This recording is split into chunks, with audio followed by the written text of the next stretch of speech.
Olá pessoal, tudo bem? Aqui na loja MM Instalações a gente encontra com uma grande variedade em todo tipo de materiais elétricos e hidráulicos. Como também contamos com uma equipe especializada para fazer todo tipo de instalação elétrica e hidráulica em sua residência ou comércio. Vamos conosco conhecer mais um de nossos serviços? Uma parte de nossa equipe está aqui hoje realizando toda a troca de iluminação e tomadas do salão de Lisandra Cabeleireira.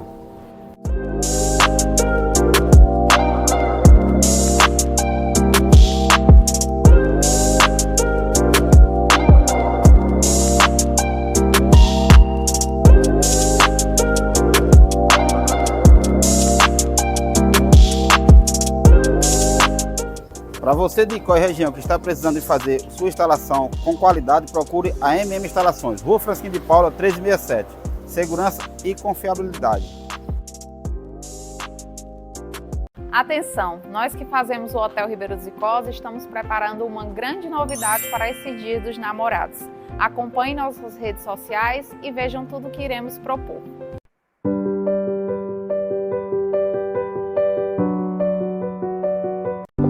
Sindipreme, Sindicato dos Professores da Rede de Ensino Público Municipal DEICO. Uma história de lutas em defesa da classe docente. Somos quem somos, porque somos todos nós.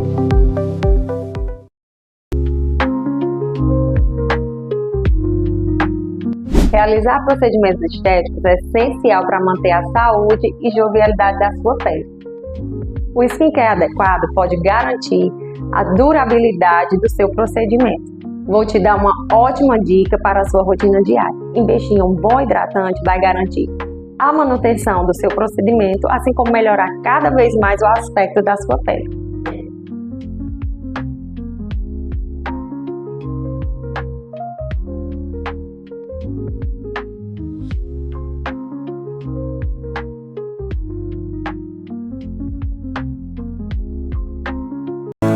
O Sindicato dos Servidores Públicos Municipais DEICO, reconhecido por sua atuação em defesa dos direitos dos servidores, vai além da organização da luta de classes. A entidade também oferece aos seus filiados uma ampla rede de convênios, proporcionando descontos exclusivos em diversos estabelecimentos e serviços. O sindicato na luta com você.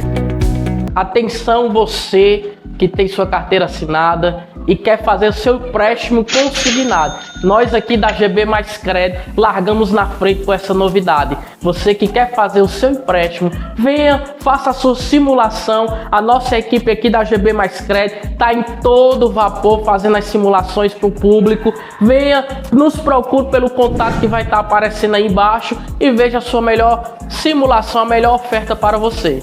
É isso aí, já estamos com a menor e a melhor taxa do mercado. Nossa localização fica exatamente na Travessa Dona Alderir, de número 354, primeiro andar, sala 3. Venha já conferir o seu empréstimo consignado no crédito do trabalhador. Eu vou te convencer a ser um cliente imune neste ano de 2025. Nós temos um atendimento humanizado, a melhor equipe de profissionais para atender você e sua família, uma estrutura incrível para a sua criança, como também nós temos um rigor técnico, conservação da temperatura destas vacinas, as melhores vacinas e todo um atendimento especializado para cada paciente. Venha conhecer a Imune. Nós estamos te esperando. Eita, coisa boa é criar gado. Eita, coisa boa é plantação. Quem compra terra não erra. E quem compra gado nunca perde não. Princesa Rural, o melhor programa do Brasil. É show, papai. Isso é Paulo Sampaio. Assim.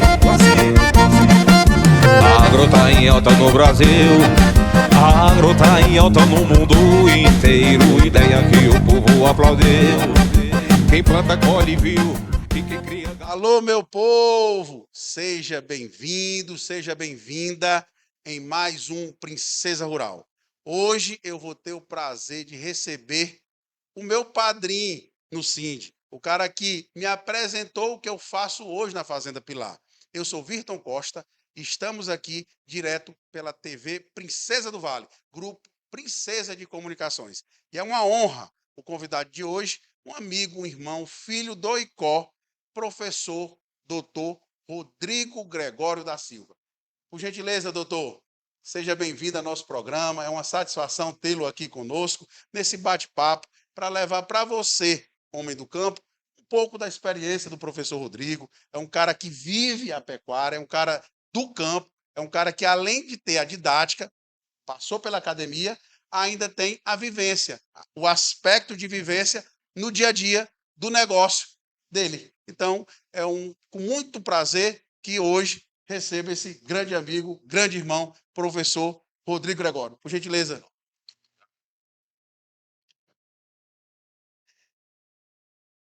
Primeiro, Rodrigo, eu queria aqui agradecer mais uma vez o seu empenho de sair lá do Limoeiro, de uma terra que hoje é polo, hoje para a gente sabe do potencial agropecuário, vamos dizer assim, é uma cidade hoje agroindustrial, né, que a gente tem aqui no estado do Ceará. Eu queria que você falasse da sua formação, da sua experiência, do seu currículo, para todos os nossos telespectadores do Princesa Rural. Eu, primeiro, Vitor, assim, agradecer a oportunidade de a gente vir aqui o ICO, né? Porque é sempre uma satisfação para a gente retornar à casa, retornar aqui à fazenda, né? Que é a fazenda que a gente tem já um contato de bastante tempo. Eu vinha lembrando de quando a gente já vinha para cá antes do ano 2000, falo 99, já no tempo da graduação vindo para a fazenda, depois da formatura. Então, assim, é uma história já de 25 anos, pelo menos, e que junta as duas coisas, né? A gente vir para um local que a gente tem já esse contato, convívio, né? A casa, junto também com a casa, né? O ICO, né? E para a gente, assim, como foi falado, né? Meu nome é Rodrigo Gregório, eu sou engenheiro agrônomo, eu fiz mestrado, doutorado em zootecnia, me direcionei para a área de produção de forragem, especialmente, e isso já digo sempre, que um dos motivos de eu ter ido para essa área foi justamente esse contato com o campo, né? A gente rodando e vendo ali aquilo que a fazenda já tinha de necessidade, talvez, de conhecimento.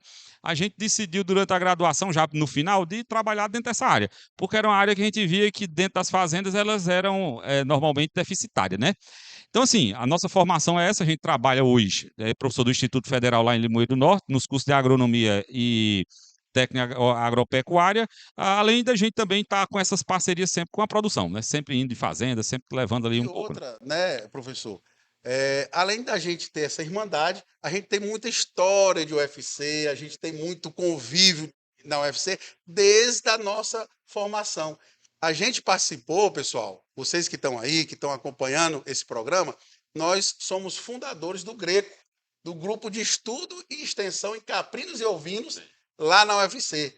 Entusiastas da ovino-caprinocultura, a gente sabe dos desafios e a gente cabeçou, né, Rodrigo, lá na UFC, bons tempos, a gente aprendeu muito, muita troca.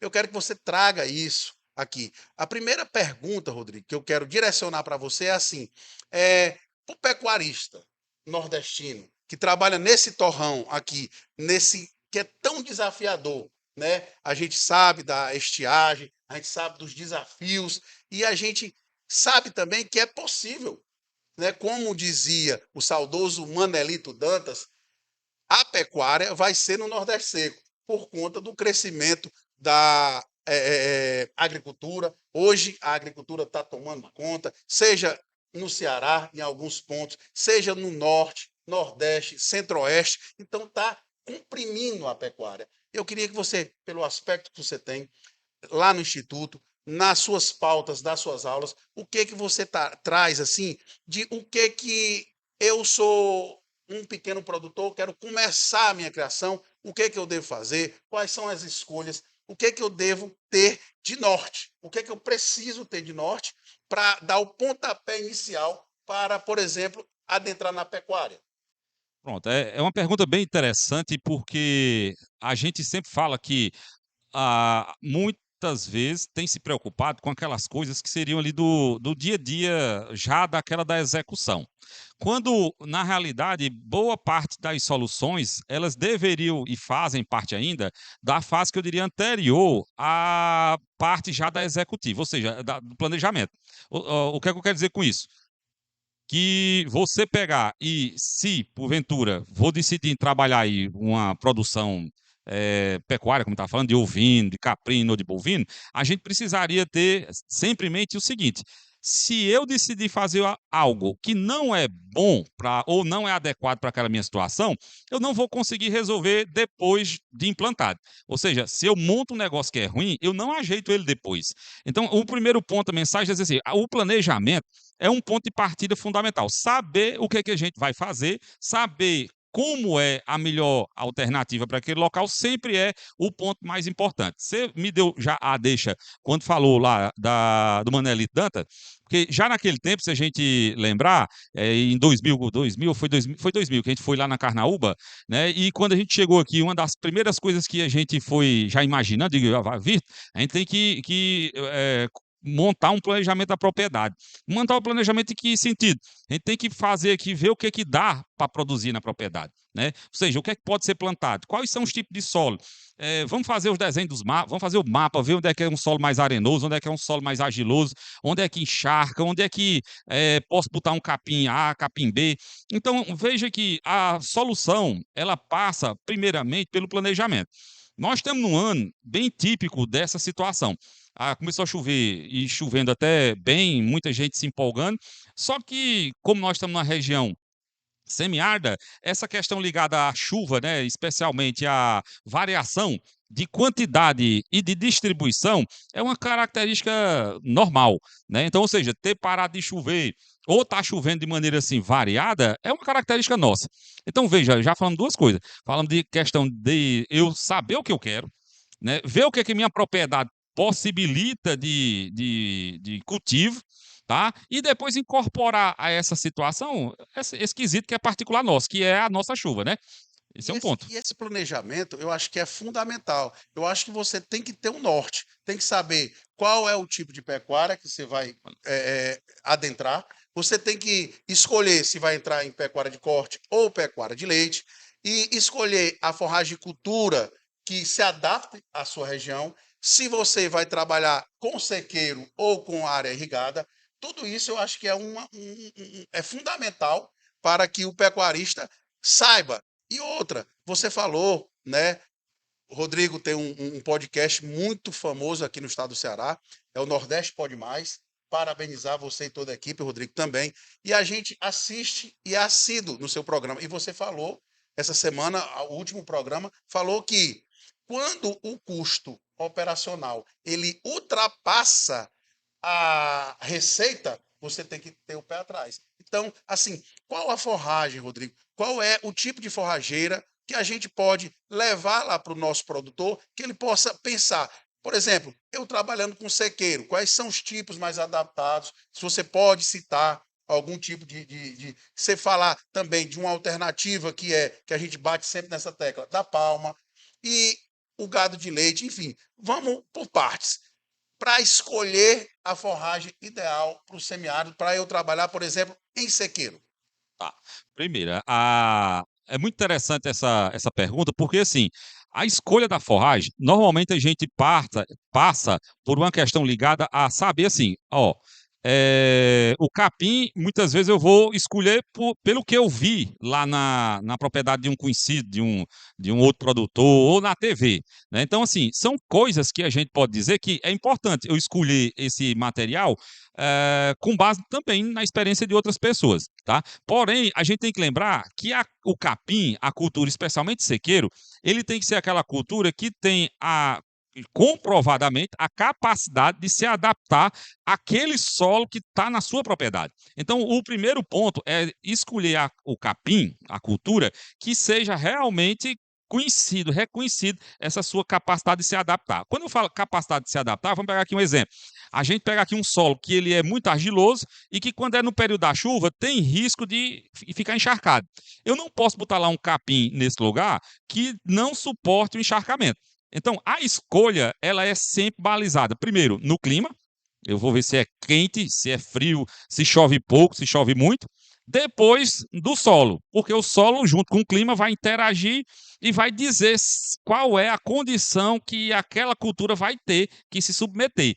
E aí o capim vem para ser aquele elo que liga clima e solo e vai dizer, pronto, eu topo essa parceria e eu me dou bem nesse lugar. Então, esse aqui é o ponto. Mas tem variedades que se adaptam. Pronto, aí essas... E a pluviometria é fator limitante? As empresas com qual você trabalha e presta serviço, enfim, presta assessoria, tem já esses dados? Por exemplo, esse capim precisa de tantos milímetros de chuva ano e tal.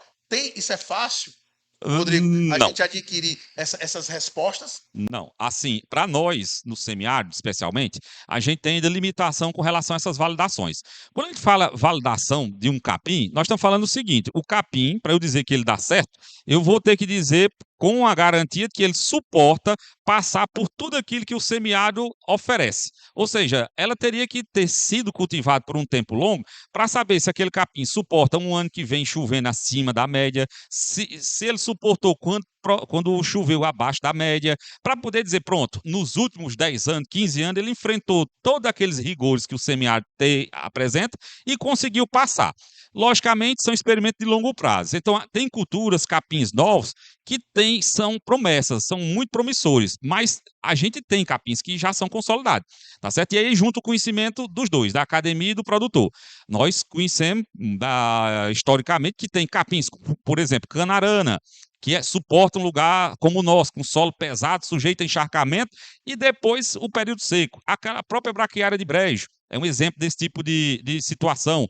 A gente tem para as áreas de alto, dependendo da região, capins como andropólogo, búfalo e mais recentemente o maçai. Olha, veja, eu estou falando mais recentemente, mas o maçai já tem pelo menos 20 anos no Ceará. Mas devido a esse tempo de 20 anos, já é então suficiente para a gente dizer que ele é um capim que pode ser recomendado. Ou seja, a gente tem culturas que dependendo do teu tipo de solo e da região, já dá para fazer recomendação. Não é um número muito grande, mas já é um número que é bastante interessante. E Rodrigo, nos contemple com, por exemplo, você, para aproveitar o período chuvoso, qual é a recomendação técnica sua? O que a gente deve fazer no período chuvoso? Deve cultivar esses capins e ensilar, fazer feno, ou plantar sorgo? Qual é a estratégia melhor, por exemplo, para a nossa região do Centro-Sul, por exemplo? Pronto, aqui, a gente pensando no Centro-Sul e no semiárido, assim, no geral, a gente poderia pegar como exemplo, assim, vou dar a comparação do capim com o sorgo. O sorgo é cultura anual, eu tenho que plantar todo ano. O capim ele é perene, eu não preciso plantá-lo todo ano, ou seja, eu só planto uma vez e ele está ali na minha área. Se a nossa região tem essa característica de ter alta variabilidade, eu não sei, por exemplo, quando é que começa a chover, eu não sei quando para de chover, logicamente uma cultura perene ela é mais segura do que uma cultura anual. Em função justamente de que ela vai estar lá. E hoje, Rodrigo, eu acredito, a gente tem acompanhado em trabalhos científicos, em reportagens técnicas, que a silagem de capim é muito utilizada. Eu queria que você falasse um pouco mais da experiência dos próprios produtores de limoeiro, que fazem muita silagem de capim. E muitos pecuaristas ainda têm essa dúvida, sobretudo aqui no Centro-Sul, de estar plantando milho e achar que a única alternativa é a silagem de milho ou sorgo. O que você tem a nos dizer sobre essas variações? O que é possível hoje? Como é que a gente tem que zelar esse capim e fazer esse tipo de silagem? É obrigatório a gente usar algum inoculante para fermentação? Ou, enfim, já tem estudos eu sei, de muitos trabalhos em cima de silagem de capim. Eu queria que você falasse um pouco de silagem, porque a gente tem que desmistificar isso e saber que é possível. É totalmente possível. Hoje a gente faz aqui na Fazenda Pilar silagem de capim canarana, silagem de capim maçai, enfim. Então, assim, a gente tem que levar essa alternativa e saber que há essa alternativa e não ficar naquela coisa monocultural de milho e sorgo. Pronto. Assim, a silagem de capim, ela enfrenta uma questão ligada a talvez um preconceito, tá? Mas se a gente for olhar, nós já falamos que, do ponto de vista cultural, o capim, normalmente, ele já apresenta uma vantagem em relação às culturas anuais para o semiárido. em função dessa questão de eu ter menos risco de produção. Depois vem a questão ligada a poder fazer o uso dela, na forma de feno ou de silagem. Aí dizer, por que falar de silagem e deixar o feno um pouco de lado? Porque o feno, normalmente, é um processo, é simples, mas normalmente precisa de mais máquinas, né? Se a gente imaginar, são pelo menos 3 operações. Eu tenho que cortar, eu tenho que espalhar, secar, depois eu tenho que juntar e formar o fardo. Então, são máquinas mais sofisticadas e máquinas mais caras. Quando a gente pega uma silagem, às vezes o cara com uma siladeira, uma máquina, uma colhedora, com um carroção, você já faz uma silagem, tá? E o capim possibilita fazer silagem muito boa, né? Aí a pessoa, mas a silagem de milho é melhor. Eu digo, verdade, se você tiver condição de cultivar o milho como manda o figurino, não tem quem vá com milho. Mas, Rodrigo, a gente aqui, por se tratar de semiárido, a gente não pode, pelo menos na minha visão como pecuarista, ter essa coisa de palatabilidade, qualidade de forragem, já que a gente é escasso. Eu acho que aqui é muito mais proveitoso ter a quantidade, ter aquela segurança da forragem, do que mesmo ligar esse negócio de palatabilidade. A gente, em rodas de conversa, Rodrigo, a gente cansa de ver a pessoa, não, mas isso tem mais palatabilidade, a silagem de milho assim, assado, coisa que a gente não tem o básico, cara. Então, assim, imagina só, você que está aí na sua propriedade, você que está aí no seu sítio, a gente tem que começar com o básico, começar com o capim. Quem, porventura, precisa e pode fazer uma capineira, ter uma capineira e tal. Então, assim, é como o professor Rodrigo, doutor Rodrigo, sempre fala, a silagem de capim, ela é perene. O que é isso? Você planta uma vez só. Se você cultivar bem, você tem aquela, por 20, 30 anos, enfim, tem aquela cultura. E a silagem de milho e sorgo, você tem que plantar todo ano, depende da estação chuvosa e tal. E isso é fundamental para que entremos na nossa cabeça, na nossa mente, que o Nordeste precisa de quantidade, precisa de segurança forrageira, né? E aí é onde entra a palma também. Certeza, Silvio. Até se a gente pegar esse exemplo da qualidade, do volume, a gente pode olhar a questão ligada a um ponto aqui, que é, logo, eu ter agora esse ano que já está com problema de chuva. Veja que o maior gargalo que as pessoas, os produtores vão ter agora, vai ser ter a fibra, independente da qualidade. Eu vou precisar de ter fibra, porque fibra para transportar é mais caro e normalmente quando é um ano como esse, não tem para vender. Tá? Ou seja, eu tenho que garantir o volume, eu tenho que garantir a quantidade. A silagem de milho é um sonho. Para alguns pode ser realizado, para a maioria ela não é a alternativa mais adequada. Juntando a palma, como você falou, com esse capim de menor, que a pessoa fala, menor qualidade e tal, mas ele garante ter uma fibra, quando eu junto com a palma, faz o casamento perfeito. Eu tenho, então, essa fibra junto com essa palma que me dá energia, é verde. Então, assim, é uma combinação do sonho, né? E outra coisa, professor, a gente vai ter um convidado aí nos próximos programas, já está aqui no agendamento, um amigo nosso, professor também, Marcos Neves, e vamos falar muito de palma, mas eu queria te explorar da tua experiência no dia a dia, o que a palma tem. Fala para o nosso telespectador, nosso produtor, o que a palma tem, porque isso é uma coisa que, a palma só tem água, a palma não dá leite, a palma... E eu, particularmente, acho uma cultura forrageira fora de série. Nós estamos aqui cada dia mais aumentando nossos palmal.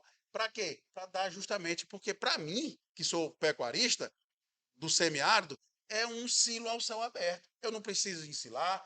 Se eu não precisar usar esse ano, eu uso ano que vem. Se não precisar no ano que vem, eu uso daqui a 2 anos. Enfim, ela está lá no canto dela, esperando o desaforo e o desafio disso. Então a gente precisa desmistificar isso e falar, cara, a palma, ela tem isso, ela pode ter isso. Então eu queria que você explicasse isso para a gente. Pronto. A palma tem a questão da umidade, que normalmente se fala, ela tem mais umidade.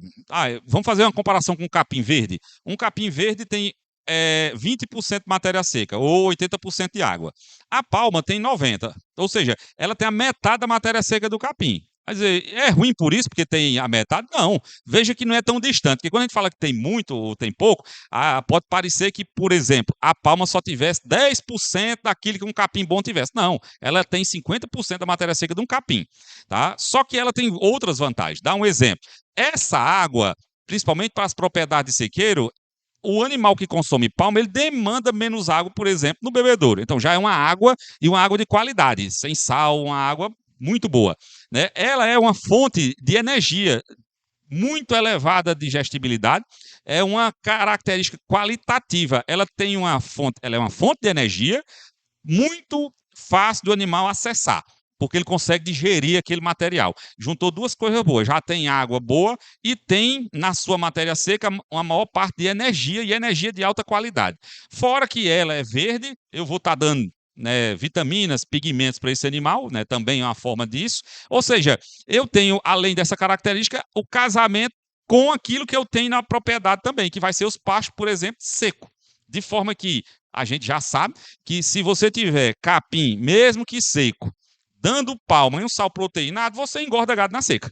É isso. Exatamente. E é isso que a gente tem que desmistificar para o produtor que está lá na ponta. Por quê? Porque eu frequento, ando, viajo, visito fazendas, e tem uma região do Brasil chamado Cariri Paraibano, que só existe pecuária por conta da palma forrageira.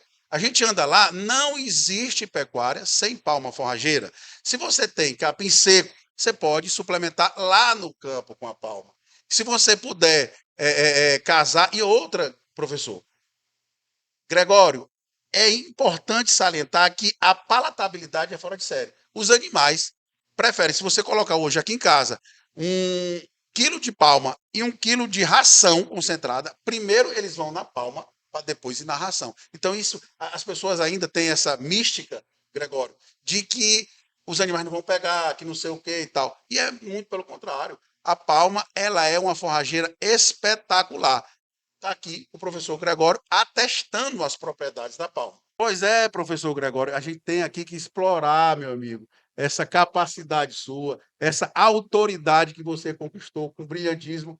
Mais uma vez aqui, eu quero aqui mais uma vez enaltecer seu trabalho, enaltecer a capacidade de transmissão, porque a gente sabe que a didática é fundamental e você nos contempla a cada palavra e a cada explicação. Agora eu quero explorar você na pecuária. Rodrigo, para o semiárido, eu quero agora adentrar. Qual é a aptidão nossa, qual é a cultura nossa de pecuária e quais são os animais que podem, e puxando sardinha para o nosso lado, trazer aqui um pouco do CIND também para o centro da nossa conversa. O que você acompanha, o que você está vendo nas variações de CIND, o que o CIND, que é um animal super adaptado, a gente sabe disso, né? A gente trabalha já há 10 anos, você há 20 anos com CIND, enfim. Então, assim, a gente sabe do potencial da raça, sabe que é uma raça resistente, de cascos bons, que andam grandes distâncias sem perder a produtividade, toda vaca é extremamente prolífera. O que você tem visto nas variações de CIND, o que o CIND pode contribuir na pecuária, e falar um pouco desse grande cruzamento que é de leite, que é o Singé, você trabalha há muito tempo já. Você traz um pouco da sua experiência lá do Sindiduve, lá do seu dia a dia, o que você tem visto que o CIND pode incrementar e quais são as orientações do professor Gregório para quem está entrando na pecuária e o que escolher. Então, tal.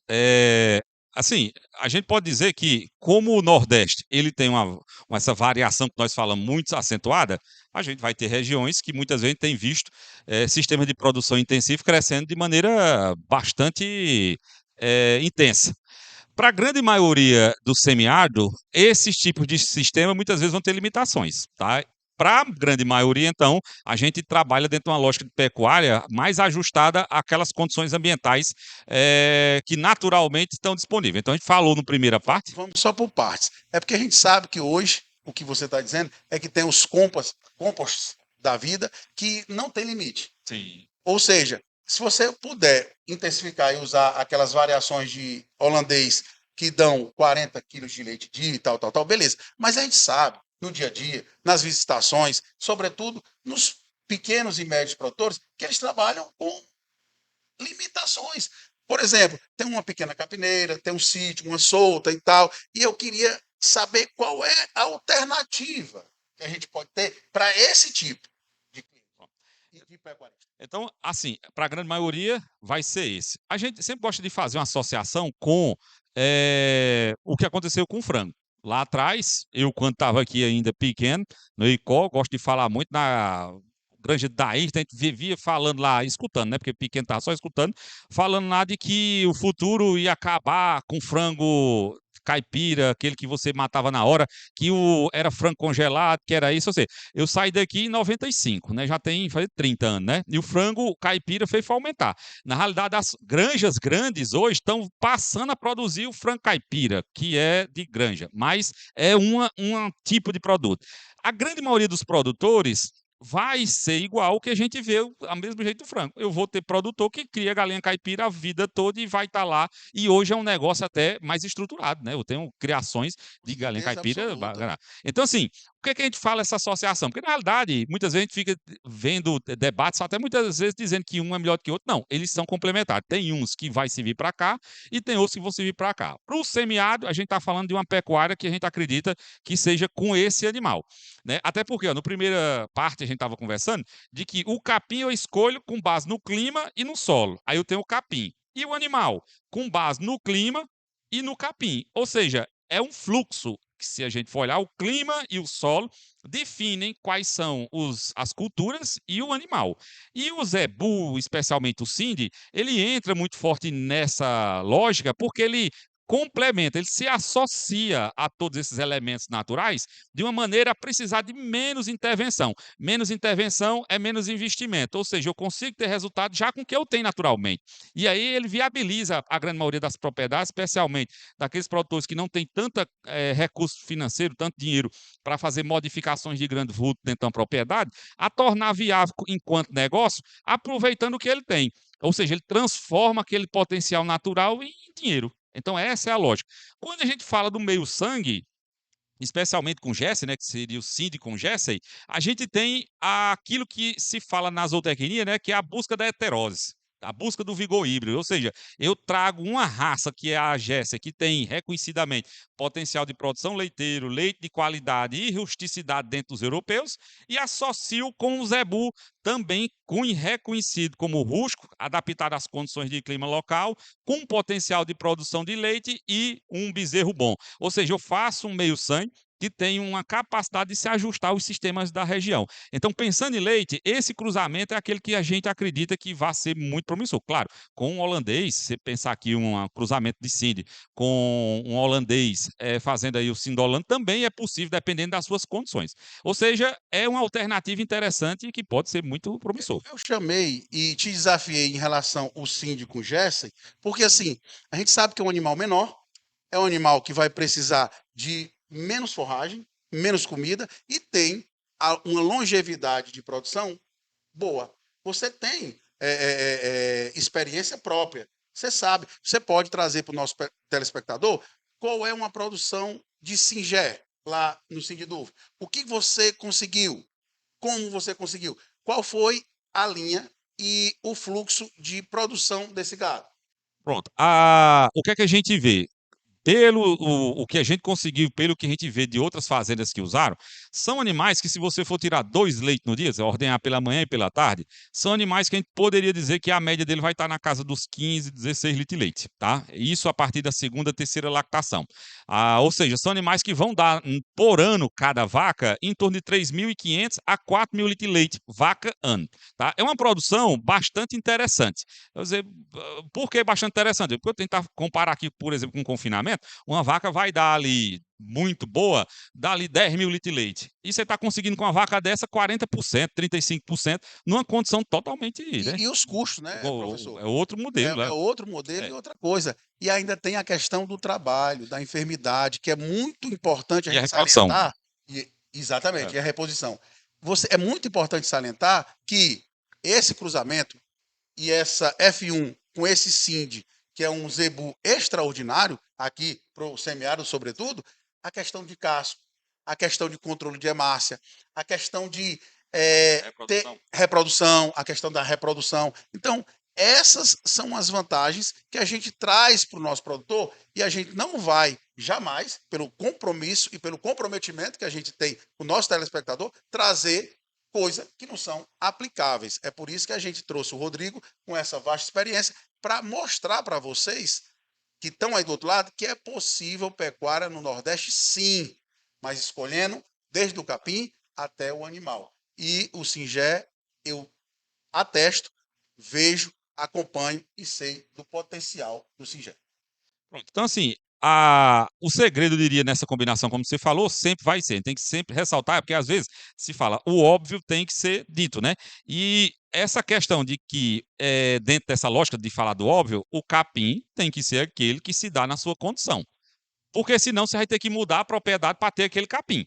Claro, pode ser? Pode. Se você tiver condição, se for viável, fizer uma análise econômica dentro do planejamento e ver que aquilo é viável, tranquilo, tá? Pode fazer. Mas normalmente a viabilidade econômica ela diz assim, ó, você olhe para o investimento que você tem que fazer e olhe a resposta produtiva. Porque se você for para adotar, que a gente estava falando antes, adotar algo em que você vai gastar mais do que o que vai apurar, você não vai fazer isso. Então você vai sempre estar na linha de que vou botar para tirar mais alguma coisa e não botar e tirar menos do que Então essa é a lógica. Aí para isso a gente tem que respeitar aquilo. Capim é aquele que produz bem dentro de uma lógica econômica na sua propriedade. A vaca do mesmo jeito. Não é a que produz mais, produz menos, não é aquela que dá lucro. Então o segredo é esse, é a vaca que dá lucro.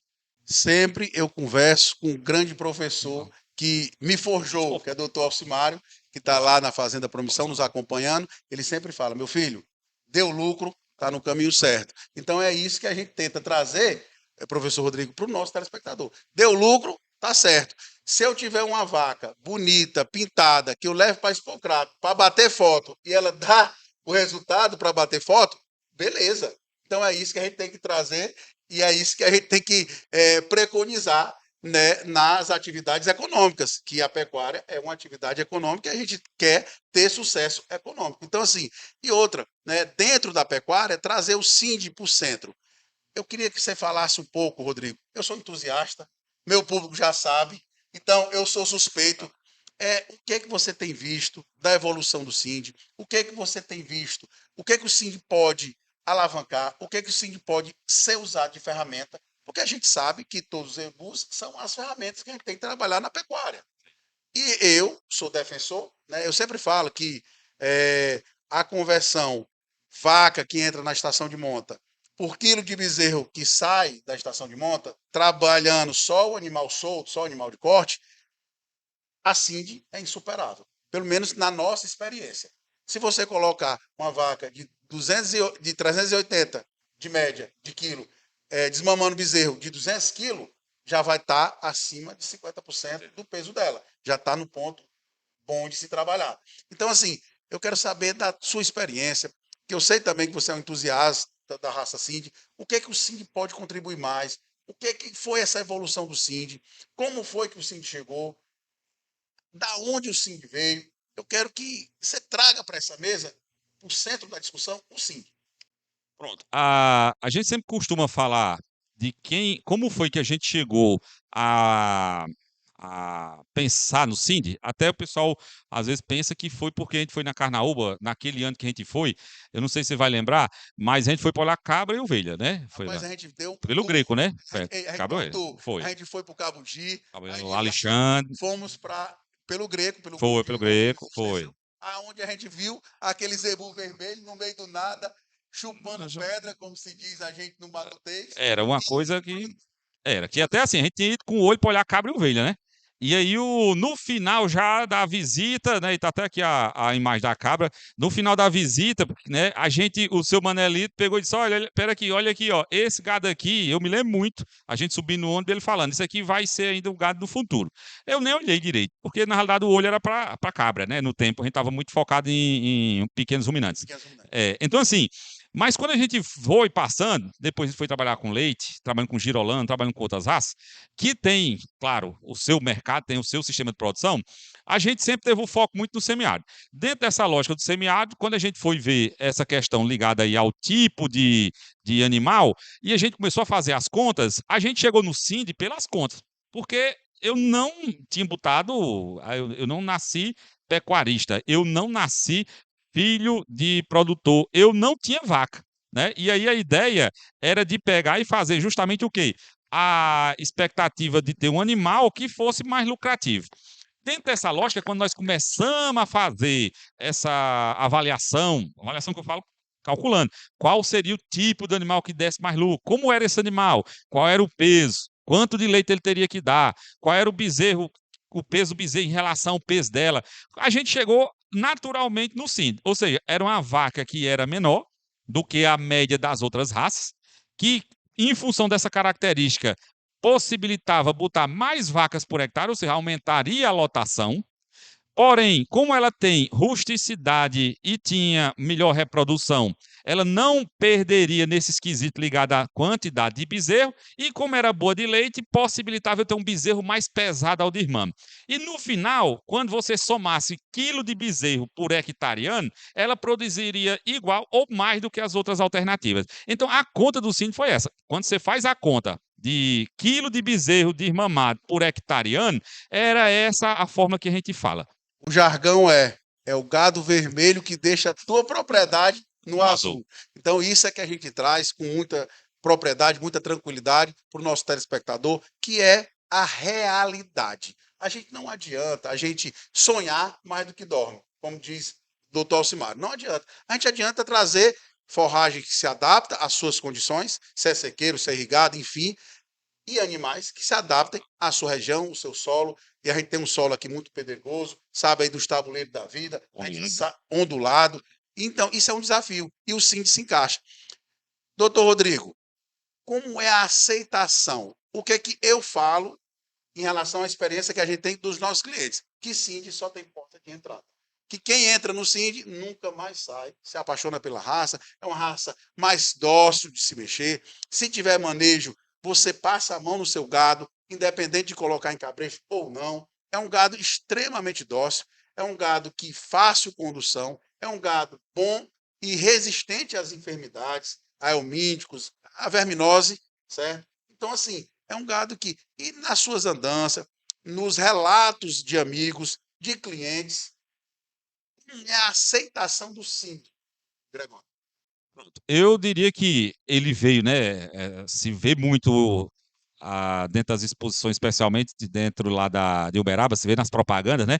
É costumeiro falar que o SIND é o zebu que mais cresce no Brasil, e não é uma coisa de um ano, dois. Ele vem uma década, né, tendo essa condição de ser o animal, a raça que mais cresce. De maneira geral, a pessoa, quando entra na raça, entendendo qual é o potencial dela, dificilmente sai. É verdade que às vezes acontece a pessoa entrar por empolgação, entrar esperando coisas que não eram características da raça, que às vezes pode se decepcionar como qualquer outro tipo de negócio. Outra, o SIND, ele não vai operar milagre. Não, sim. É uma ferramenta. É uma ferramenta útil, é uma ferramenta promissora e é uma ferramenta que a gente tem que olhar com os bons olhos, sobretudo na pecuária do semiárido. Sobretudo. Até nesse quesito, né, a gente sempre fala, pô, o animal é rústico, aquela coisa. Muitas vezes foi feita propaganda falando que, por exemplo, era um animal que você não precisava dar nada, que escapava, que produzia. Não é verdade. Não é essa lógica também. Tem que dar uma opção. Tem que ter para produzir. Claro, para escapar vai ser certeza isso é uma verdade. É mais fácil de escapar, mas produzir é outra coisa, tá? E quando fala, tem que diferenciar escapar de produzir. Então isso já foi, eu acredito que ultrapassado essa etapa de falar que o SIND é aquele animal que não vai ser criado sem precisar dar nada. Não é isso, né? Tão desafiado no semiárido, que assim, eu tenho amigos lá em Dom Eliseu, Kennedy, né, que tem um projeto, Rodrigo, de 10 mil SIND. Aí todo mundo, os pecuaristas, os neloristas, você é doido e tal. Ele não, comprou a briga, foi nos criatórios, comprou uma carrada de touro, está fazendo. Hoje ele tem mais de 5 mil SIND, depois de 3/4, 5/8. Ou seja, está trabalhando uma absorção e sabendo, porque ele trabalha confinamento. Hoje a família dele, o seu Edinho, lá em do Eliseu, tem confinamento de 5 mil boi. Aí o que acontece? Os cruzamentos industriais, pouco rebanho, as 200 SIND que ele tem, PO, vamos dizer assim, cara limpa mais PO, com cimental, com charolês, com aberdiangos, que a gente vai até fazer uma reportagem lá e tal, vai conversar com o Edinho quando a gente for lá no Pará, para ver a diferença. As vacas de 400 quilos, 380, 400 quilos, desmamando bezerro, aberdiangos de 300 quilos de média, Rodrigo Gregório. Aí que mágica é essa? Se uma Nelore de 550, 600 quilos não aparta bezerro de 280. E assim, por quê? Porque quem trabalha com cria especificamente tem que ter essa matemática. E por que que a Cindy é menor e produz um bezerro mais pesado? Por conta do leite. Quem trabalha com cria tem que saber que o maternal é fundamental. Eu sei que é outra realidade, tem clips, né, que é o clip feeding, que é a alimentação específica para aquele bezerro ganhar mais peso, mas tem a questão do leite. O leite é primordial. Para ter bezerro pesado, obviamente tem que ter leite. E nesse quesito é onde entra, né? E talvez agora que você falou esse ponto da cria, aquilo que hoje, na minha avaliação, a gente está num momento de entendimento. Porque, assim, quem trabalha com cria vai compreender muito facilmente isso que a gente está falando. Ele sabe dessa conta e ele vai atentar para isso. Agora, aquelas pessoas que normalmente trabalham nas outras fases, na fase de recria, engorda, terminação, que não tem esse contato com a vaca especificamente, ele muitas vezes ele vai querer aquele animal de um porte que para aquele sistema ele é já interessante, né? Ou seja, é adequado. Porém, quando você fala da fase de cria, ele pode não ser tão adequado, tá? Então, assim, a gente está numa fase, e resumindo nesse quesito aí, seria o quê? A fazenda de cria, ela vai precisar conversar com as fazendas de recria e engorda e entrar num acordo entre esses dois, porque o que a fazenda de recria e engorda está pedindo, muitas vezes, para a cria não é a melhor alternativa econômica, né? Agora, pensando na fazenda de cria, o sim via essa alternativa, ou seja, eu tenho uma vaca que pode até ser de um peso abaixo daquele tradicional para aquele tipo de atividade. Porém, em função dessas características, como você falou, especialmente essa da rusticidade e da capacidade de dar o leite, usando uma segunda raça para fazer um F1, que é a lógica mundial de usar o vigor híbrido, usar a heterose para aumentar a produtividade, pode vir dar o casamento que vai ser a melhor alternativa da. Bom, eu sei que a gente tem muitos técnicos assistindo, tem muitos estudantes, mas é muito bom a gente esclarecer o que é heterose. O que é heterose? Tá, a heterose, ela é uma característica em que o animal, produto do cruzamento de duas raças ou dois grupos genéticos distantes, apresenta um vigor, eu diria, uma condição de produção e de adaptação àquele ambiente maior do que, por exemplo, uma das raças, aquela raça mais produtiva, né? Vou pegar assim. Um exemplo clássico, se a gente for pegar, é a mula, né? O burro, né? Que é o cruzamento de um cavalo que normalmente é um animal menos rústico com o jumento, que seria um animal mais rústico. E você tem um animal que ele tem uma média superior à média dos dois parentes. Né? Então, o vigor híbrido seria essa característica que a gente conhece muito, por exemplo, no burro. No caso das vacas, a gente usa a mesma coisa, ou seja, cruza duas raças bem distantes, uma normalmente europeia e outra, pensando no leite, uma zebuína, né? Para que você pegue produtividade, maior produção de uma raça menos rústica, junto com uma mais rústica, e você consiga um animal que tenha produtividade e rusticidade.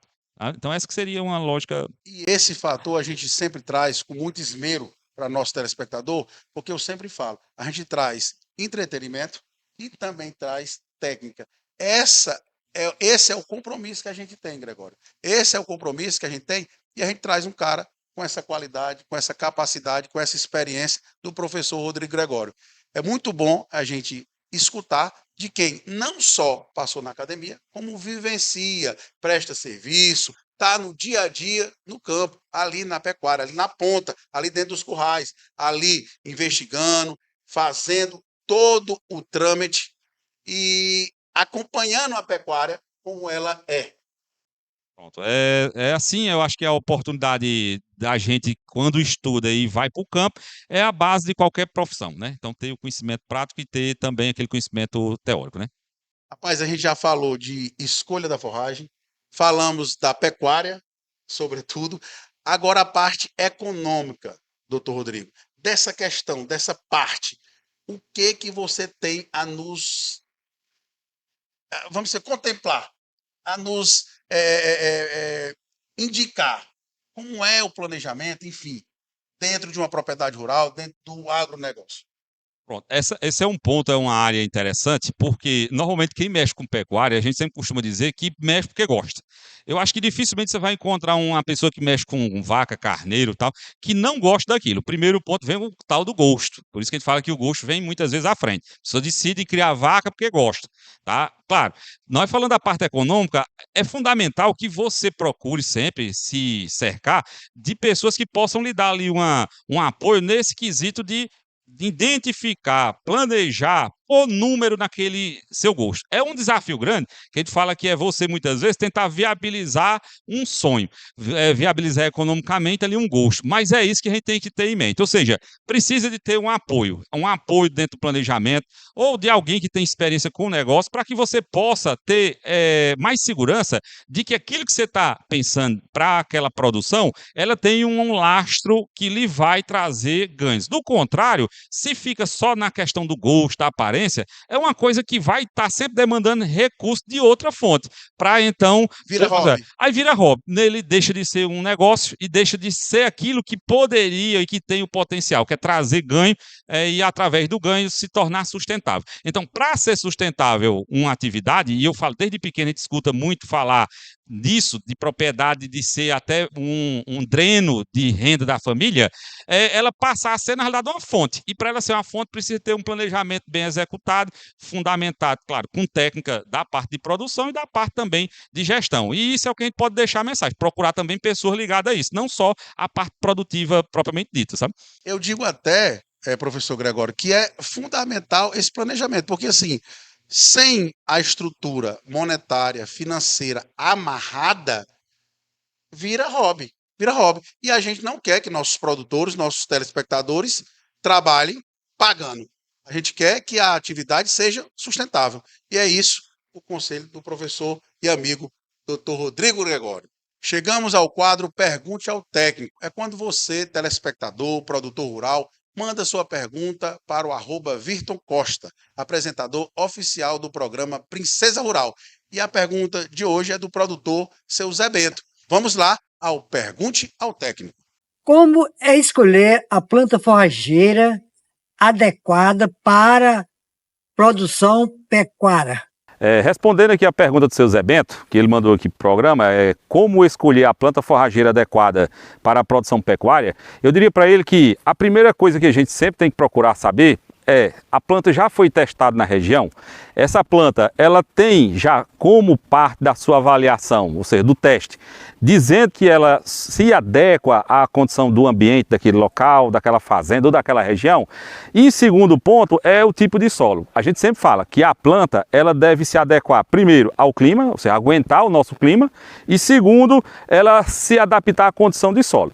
Uma vez ele dizendo que tem essa, aquela ou duas, três opções candidatas, ele vai poder escolher entre aquelas candidatas a que melhor se ajusta para o uso que ele vai fazer. É para ovino, é para bovino, ou seja, é para fazer feno. Então a combinação final é essa. Ela se adapta à condição ambiental, se adapta ao solo e se presta para o animal que eu estou querendo então utilizar. Rapaz, quando a gente está conversando e a gente é apaixonado pelo que a gente faz e, sobretudo, acredita numa pecuária, no semiárido, sabe que é possível e está com o lado de um amigo, de um irmão, de um professor que a gente vive. Rapaz, vocês não têm ideia de como eu aperreio esse meu amigo aqui. De vez em quando eu mando o WhatsApp, Rodrigo, eu estou com uma dúvida disso, o que é que eu faço para isso? A gente sempre está trocando ideia, sempre está crescendo juntos. Eu quero mais uma vez agradecer você ter saído lá do Limoeiro, nos atendido. E eu queria que você deixasse a sua mensagem, o que é possível fazer. Dê uma mensagem para aqueles, sobretudo aqueles estudantes de veterinária, de agronomia, que não desistam, acreditem. Saiba que nosso agro é potente e é a solução. A gente acredita no nosso agro. Quero que você dê as suas considerações finais e, mais uma vez, meu amigo, muito obrigado. Pronto, eu vou começar já pegando esse mote aí final, falando sobre a questão da área, né? Quando eu fui fazer aqui o vestibular para agronomia, aqui em 95, eu não encontrei uma pessoa que dissesse que era uma área interessante, e porque falava, é trabalhar na roça, é produção, tal, só que aquela coisa do gosto que você falou, por gostar, eu disse, rapaz, vai fazer o que gosta, porque dizem também que você fazendo o que gosta, normalmente você vai conseguir, né, se desempenhar bem. E desempenhando bem, você vai se inserir na vida. Não vou falar só de trabalho, mas na vida como um todo. Então, para quem gosta, para quem enxerga na atividade agropecuária uma atividade interessante, né, que sonha com aquilo, eu diria que, claro, sonhe, mas tente realizar, porque só sonho também, como seu pai sempre costuma falar, não resolve. A gente tem que conseguir pôr em prática aquilo. Então, assim, para mim, eu diria que é uma satisfação, né, como falou desde o começo aqui, vim retornar aqui. A nossa parceria vem de muito tempo. Eu era, no tempo da faculdade, bolsista na entomologia. Se não fosse, muitas vezes, o convívio com o verde, eu hoje estaria trabalhando com inseto. E a gente dizer que hoje a gente está na pecuária graças também às nossas conversas. Estamos aqui à disposição para qualquer oportunidade, ajudar o que puder. Eu que agradeço. Nós ficamos por aqui. Professor Gregório, faltou tempo para a gente conversar da viagem sua, dos estágios lá com o doutor Alcimário na Fazenda Promissão. Enfim, a história é muito grande e a gente agradece de coração. Vocês fiquem por aí. No próximo domingo estaremos de volta. Eu aqui, à frente do Princesa Rural, e vocês aí. Espera de bons convidados como esse professor, amigo que a gente trouxe hoje. Fiquem todos com Deus e até a próxima oportunidade. Eita coisa boa é criar gado, eita coisa boa é plantação. Quem compra terra não erra, e quem compra gado nunca perde não. Princesa Rural, o melhor programa do Brasil. É show, papai. Isso é Paulo Sampaio, assim. Agro tá em alta no Brasil. APOC, Sindicato de Lutas e Conquistas. Oferecemos assessoria jurídica, alojamentos e parcerias. Não perca tempo. Associe-se à APOC e junte-se a nós na luta por uma educação de qualidade e valorização dos seus profissionais. Sindipreme, Sindicato dos Professores da Rede de Ensino Público Municipal DEICO. Uma história de lutas em defesa da classe docente. Somos quem somos, porque somos todos nós. Você sabe qual a importância de ter um bom score de crédito? O score de crédito é uma pontuação que indica a reputação do consumidor no mercado. Se você tem um nome sujo, consequentemente seu score é baixo. Mas você sabia que ao limpar seu nome, o seu score aumenta? Com o Limpa Nome Clavel, além de aumentar o seu score, a gente apaga o seu histórico negativo de crédito e tem várias vantagens. Algumas delas são o financiamento da sua casa, financiamento do seu carro, moto, conseguir aquele empréstimo ou até um cartão de crédito ou comprar em crediário. Quer saber mais? Entre em contato com a gente pelo link da bio.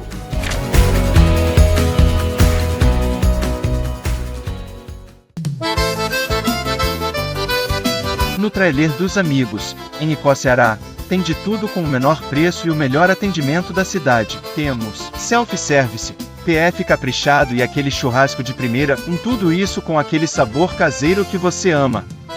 Vem pra cá e comprove.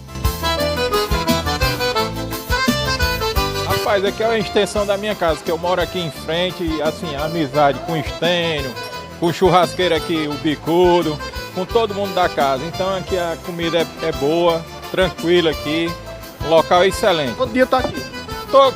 Se eu não estiver aqui, eu tô viajando. Trailer dos Amigos. Estamos localizados em frente ao Fórum de Icó, Ceará. A Duda Center Calçados preparou um festival de ofertas para você.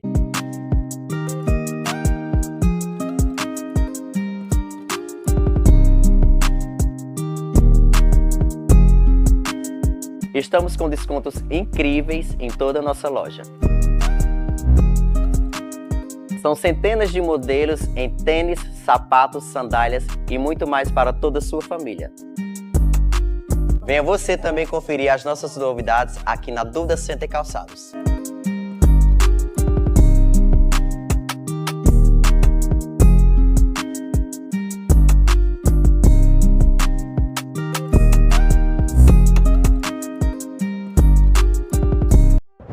Eu vou te convencer a ser um cliente imune neste ano de 2025. Nós temos um atendimento humanizado, a melhor equipe de profissionais para atender você e sua família, uma estrutura incrível para a sua criança, como também nós temos um rigor técnico, conservação da temperatura destas vacinas, as melhores vacinas e todo um atendimento especializado para cada paciente. Venha conhecer a Imune.